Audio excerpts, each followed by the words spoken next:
मान्छेले जितेर भ्रष्टाचार गर्यो भने यो मान्छेलाई रुखमा बाँधेर कुट्नलाई मै आउँछु।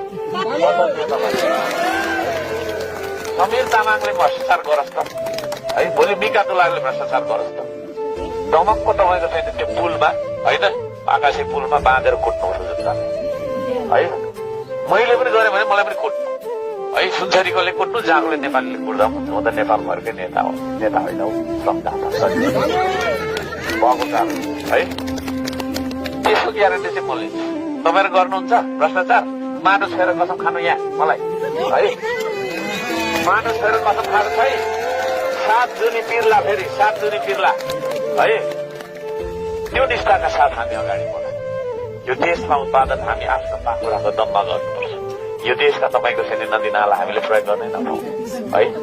कोशीबाट एउटा सानो नहर निकालौँ भने छिमेकीलाई बेचेको छ त्यस्तो पनि हुन्छ है। भोलिको दिनमा हेर्दा हेर्दै तपाईँको दमकको के अरे तपाईँको छैन बजार पनि कसैलाई बेचेको छ भन्ने आयो भने के गर्ने? त्यसले गर्दा देशको रक्षाको लागि निस्किएको शक्ति हो श्रम संस्कृति।